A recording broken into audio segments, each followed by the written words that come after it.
ইউরোপের কোম্পানিগুলো এবার রোজার পণ্যে বড় ব্যবসা করেছে।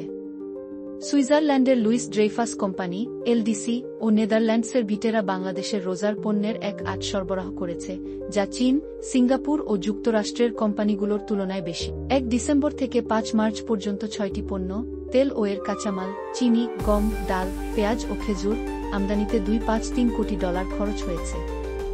এলডিসি $2.351 কোটি 9.28 পণ্য সরবরাহ করে শীর্ষে রয়েছে। তারা আর্জেন্টিনা, ব্রাজিল, যুক্তরাষ্ট্রসহ 7টি দেশ থেকে ছোলা, মসুর ডাল, গম, সয়াবিন তেল ও চিনি সরবরাহ করেছে। দ্বিতীয় স্থানে থাকা ভিটেরা $2.26 কোটি 9 পণ্য সরবরাহ করেছে। তাদের তালিকায় ব্রাজিল, আর্জেন্টিনার সয়াবিন তেল, যুক্তরাষ্ট্রের সয়াবিন বীজ, অস্ট্রেলিয়ার মসুর ডাল ও কানাডার মটর ডাল রয়েছে। এরপর রয়েছে সিঙ্গাপুর, চীন ও অস্ট্রেলিয়ার কোম্পানিগুলো।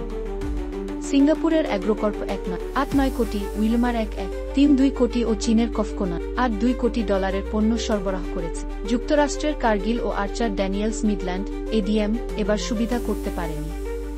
কার্গিল $4.7 কোটি 1.2তম, এডিএম $4.25 কোটি 1.5তম স্থানে রয়েছে। বিশ্ববাজারে কৃষিপণ্য সরবরাহে ইউরোপ আমেরিকার বহুজাতিক কোম্পানিগুলোর একচেটিয়া দখল রয়েছে।